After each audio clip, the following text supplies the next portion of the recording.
Hello and welcome to 2420. Hi, I'm Ray Williams, along with Jim Flack, Athletic Director of Sheridan College.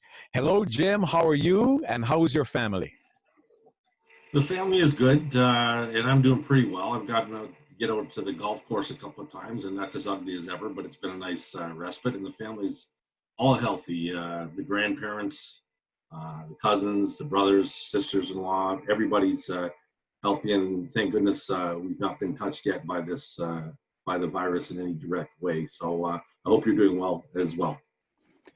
Yes, I am, Jim. My family is fine, and no one here has been affected by it. But a lot of people have been affected by COVID-19, Jim. It's a generational event. We've never seen anything like this. You're a part of the Sheridan fraternity, and you decided to do something along with your staff. What is 2420, and why did Sheridan Athletics launch this particular initiative? Well, it's interesting. We had all these ideas. I have a very young, dynamic, and creative staff, and they had all these ideas for how we could continue to engage right away as soon as it looked like we were going to be in lockdown. And the concept of 2420 is a brazen ripoff of the 30 for 30 ESPN concept. We thought what we'd do is over 10 weeks, every Tuesday and Thursday for 10 weeks, we'd come up with 20 acts of outreach for our students and for the community and for our staff. And so it's gone very, very well. So it's 20 acts of outreach for 2020. And we've been very pleased with it. And we've had everything from food bank donations to outreach to our international students and domestic students to make sure they're okay and encourage them to continue with their studies. Just this week, we crowned an NBA 2K Live champion on Instagram. It's pretty cool. And this, what we're doing right here, this is going to be one of the acts of outreach, just to sort of give our student athletes and our students and our recreation users an idea that, I'm still around and that we are planning, we're on top of this, and we're thinking about where we're going to go next and what time frame. Jim, what type of feedback have you gotten from your alumni and the community? Incredible. Everybody's concerned, a little bit, agitated as we are with what we're going through, but very enthusiastic about what we've been able to put together. And they're agitated, bored, want to get back to normal, all these things. But this has provided a bit of a touchback to normalcy, just to let us know, there's still Bruins, we're still the double blue. We've still got tremendous staff outreach, tremendous concepts, creativity, and we are still here, and we are there for them, and will be for decades to come, not just weeks or months. Jim, you're not only dealing with the staff that runs the athletic facilities and the programs, you're also dealing, as you mentioned, with student athletes. Some of them come from very difficult economic circumstances. We know some of them get academic assistance from Sheridan. How are these students dealing with it? Well, obviously the federal government has put together some really good programs to make sure that students are able to tread water through this situation. It's not ideal. We hope that they can make it through, and we suspect that they will, being Bruins and having the toughness that our and the balance that our student athletes tend to have. The institution has created some great programs to try and support all of our students. We're looking at the whole scholarship issue and how we might be able to deliver some part or all of the scholarship, but we're going to take a funding hit. Everybody in the OCAA and the OUA is going to take a funding hit. We don't have NCAA money. We don't have billion-dollar contracts. We survive off of student revenue, student fees, ancillary fees, athletic fees, whatever you want to call them. We're going to take a hit. So everybody's going to have to share some pain. The institution itself is going to take a hit. Everybody is, from U of T to Western to Seneca, Durham, and Sheridan. We're all going to take a hit. So we just have to plan our way through and make some sacrifices, but we will be there with the same type of support that we've had for student athletes in the past, albeit it may be trimmed a bit. It may be not as not as efficient as it once was until we get through this period, but we will do everything we can to be exactly where we were. Jim, you mentioned the funding hit. Does that mean you're going to have to cut programs? Are you going to lose some programs? Because we've seen it in the States where they've trimmed a lot of teams from some of the athletic programs. Are you going to have to cut teams if you get a funding hit or a funding shortfall? That's not in the cards whatsoever. I can't count the amount of hours that we've put together, or that I've been in meetings trying to discuss ways to maneuver our way through this crisis. And cutting teams has never been on the table. Now, that being said, there are no guarantees in life, and I want to do everything I can. We came a long way. We only had 2 varsity teams here when I became the athletic director 20 years ago, or 20 some odd years ago. Now we have really essentially 10 teams with every single student athlete on a scholarship. So it's not in the institution's interest. Nobody, through senior administration to me to coaches, wants to see that happen. And I really do doubt that it will happen. That being said, again, we're unsure of what things will look like through the fall. We really are. We've got some emergency meetings with athletic directors this week. A couple of weeks ago, we put in a report to the presidents of the colleges on what we thought should happen. And it's in terms of varsity sport, let alone recreation, which is really as important, if not more important than varsity sport. But as for varsity sport, we've looked at different models, anything from no practices until September, which we used to, everybody, works through the summer somewhat, and you're allowed to work 45 hours, and we use that. But that won't happen this summer. So we may have to just start in September. We may also start in November. And there's every possibility that there will be no sport until January. And that would not be the clear-cut definition of cutting teams. We may have to suspend play for 1 year in certain sports. And that not only pains me, it makes me sad. But there are alternatives that we will discuss. And nothing is carved in stone. And I would truly like to see the athletic directors across the OCAA, if we do go down that road where it's a mostly second semester delivery, that we look at some sort of spring mechanism to catch up with what we missed in the fall. Whether or not we can afford to do it, I don't know, but certainly that would be the direction that I would hope we go if it goes. But I want to state categorically that no decision has been made as of the filming of this interview. No decision has been made about anything to do with that. And believe me, we will do everything we can not to cut teams. Jim, some of these decisions perhaps were made at the recently completed OCAA AGM with all the athletic directors. What other decisions have come out of that may change how sport, especially at the college level, is conducted going forward? Well, we're having to look at everything, Ray. It's a great question because we really do have to look at everything. We have to look at even this year, will we host national championships, the CCAA? Will interprovincial travel be that's non-essential be acceptable? Do we want to put student athletes into an airplane and move them across the country to compete in a hotel with other people, et cetera, et cetera? We don't know, and that's a decision yet to come. Post-COVID, how will we deliver sports? What sports will be safe? Will all sports be safe? That's my suspicion, is that all sports will be safe once we figure out how to deal with this.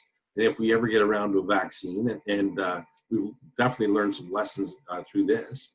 But I think when we get post-COVID, you're looking at a gradual return, and then we'll have to figure out, with obviously the help of the government and various ministries, on how to allow fans in the stands and what we'll deal with this. We can't do mass testing. We're not the NCAA. So we're going to have to proceed with caution, but we will get there. I have every confidence that we will get there eventually, right back to where we were with, if you want to call it, I'm a little tired of the catchphrase new normal, because certainly our forefathers and foremothers got through tuberculosis and polio and smallpox. We will get through this. And it's a tragic, tragic situation, but we will get through it. You're watching 24/20. Ray Williams, along with Jim Flack, athletic director of Sheridan College. Jim, you mentioned the NCAA and the different type of programs that they run. You mentioned football. They have 80,000 fans. Basketball, 15 to 25,000. Most Canadian college events, 800, hundreds, up to maybe 3,000. Will the size of the crowd and the sport determine whether you play the sport or not? Because if you only have 100 fans in the stands, there's a possibility you could play it and, use social distancing to separate the fans. Will that factor into the decisions about which sport may get played whenever you get back to programming?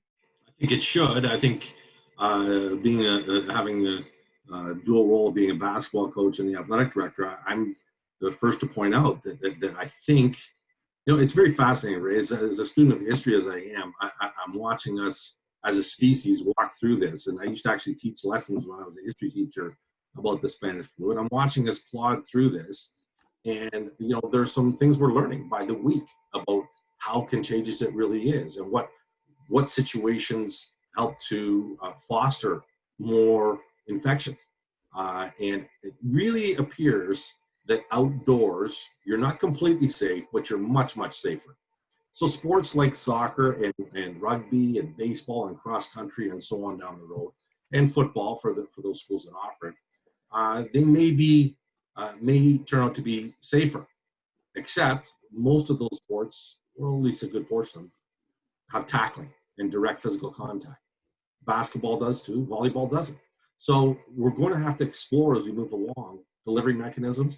And I personally would feel much more comfortable as a fan if I was watching a game at the 30-yard line of a football game or at the center line of a soccer match than I would sitting amongst 1,200 knee to knee in a gym watching maybe a Humber Sheridan game. Right now, by January and February, we may figure out that that you're okay, or maybe we'll play without fans for a year. But because it is about, to me, in the end, the fans are an important part of it. But to me, this has always been about leadership training, and the field and the court is nothing more than a very large classroom to train leaders of tomorrow. And we're seeing it unfold. I know I'm going to go astray here for a second, but I don't care. I would be remiss as someone who is very connected to people of color, of people from the Caribbean, African Americans, if I didn't comment at least a little bit on what's going on in south of us in Minnesota and across the United States. I have to say, I wish, and maybe this will happen, I wish some of the people that we look to who are coaches in the larger schools, the power conferences, and the academic institutions that benefit so greatly off of the performance of young African American men and women would step up to the plate and be a little more forceful, and if they're even saying anything at all about this situation. It's time and time again we see these situations, and I'm one, maybe I have rose-colored glasses where I think that we can all finally get to where we need to get to, and I obviously don't experience the type of things that African Americans or Black people do. But I think it's time that we start to, it's not time, it's well past time that something starts to happen here. And you're looking at a country in so many ways south of us, it's on fire, from who's in the White House to what's going on there now. And I'm saddened and disappointed to see it. And the NCAA it needs to take a stance itself, because as I said, so much of the highest profile sports that they offer feature the athletic and academic talents of African American men, the very people who are victimized in these situations. So I want to see some of my colleagues at the higher profile schools in the States step up and say something. It can't always just be Steve Kerr that's the guy that you go to. So I know it's a bit of a soapbox, but if I've got the mic, that's what I need to say. Well, Jim, it's your show. By the way, this is 2420 with Jim Flack, athletic director at Sheridan College. And well said. I heard someone put it this way: what's happening south of us is like a nasty wound, and far too often we come up with band-aid solutions. But the wound needs to be clean first before you can actually patch it up and and put a band-aid on it, because that's all they're doing all the time. And again, most of those, you mentioned those athletic directors, very few of them will stand up and say something, because they're all protecting what they have. And or I'm not going to say that's how they are as individuals, I don't know Yeah. them, but most likely they're protecting what they have. And if they say something that's not in standing with their community or their university, they may find themselves out of a job, and they don't want to say anything. That's just how they Is this operate where down I, there. is this where I say Republicans buy sneakers too? I get it. This is where you say it. Yeah, I understand that. And I also don't want to be the guy who stands on the, I do get annoyed with our own uh, country at times, because people tend to focus on controversial issues south of the border as though that's the meme of the day. We clearly have our own issues here. What we've seen with the COVID situation in our seniors' homes is a disgrace. It's just a disgrace to our country. If you look at the way uh, people of color are policed especially in our metropolitan areas in Canada, but in some Canadian situations or some Canadian cities, and we have had problems, acknowledged problems in Toronto. People in glass houses, things aren't all that great here either. And look at the way my daughter and I were discussing this earlier. Look at the way our Indigenous communities are policed at times, and it's not just to throw stones at the police, because that's not fair. This is it's I like to describe it as like a toxic soup. There's a lot of elements, social, political, economic, that go into this, and I would argue for days that the amount of police that are positive members of the community and I guess a credit to the force far outweigh the people that would violate someone's rights or practice in either macro or micro aggressions towards people of color. But that doesn't excuse it. And it's well past time that people stop ignoring it, staying silent, and we address this from every single angle, from within, from without. And the COVID situation, to bring it back to that, and what has been exposed in our seniors' homes is it just angers me and saddens me that when I say we, I'm not pointing fingers. I'm one of those people. It's our generation that has turned a blind eye to this because we haven't put pressure on politicians. I think we kind of knew things weren't always great, but we didn't know how bad it was in some of them. And now it's time to step up. And to relate way back to what you asked me, this is why I stayed at Sheridan so long. I love the place. And we are about trying to win championships and being podium relevant and all those great things. But Ray, you've been around us enough to know that we're trying to teach greater life lessons here in the classroom and on the floor. That you do have a social responsibility. You do have a political responsibility to try and make changes in our society. And we march to that beat, that double blue beat that we love so much about citizenship. And things like our seniors' homes or like fair policing, these should be on front and center on our minds as we move forward and we get back to being delivering things the way we usually do. And well said, Jim. And now the politicians are playing, political, to use a cliche, hot potato with the issues, throwing it to the unions, throwing it back about who is responsible. And Jim, I've borne witness to the successes that have come out of Sheridan College, and I've seen the work that you and your staff and your athletic department have done to make sure that these young men and women learn good leadership skills, and to make changes and to go out into the society and make changes as they progress along their life's journey. Jim, we've got it's your show. I know we're running out of time, but it doesn't matter. I have some more questions for you. I know you are a connoisseur of sports and you watch all kinds of sport, and we've spoken about the Canadian college system, what that may look like in the future. But in terms of what's happening in pro sports right now, have you been following what's happening in pro sports? And as an athletic director, how does what you see and hear shape or mold what you may do in the future? Well, harken back to it. It's a reality, not sad or happy. It's just a reality. We do not have the revenue stream that pro sports does. I would guess, and I'd be shocked. I've been saying this for 20 years. I'd be shocked if any athletic director could show me any post-secondary team in Canada, basketball, hockey, football, any kind, that actually turns a net revenue profit. I just don't think it exists. And that includes Carleton basketball or Laval football. I just don't think it exists. It might, but if it is, it'd be one or two, right? So because we don't have those revenue streams, we can't look at the model that the pro sports wants to do, except for the health and safety concerns.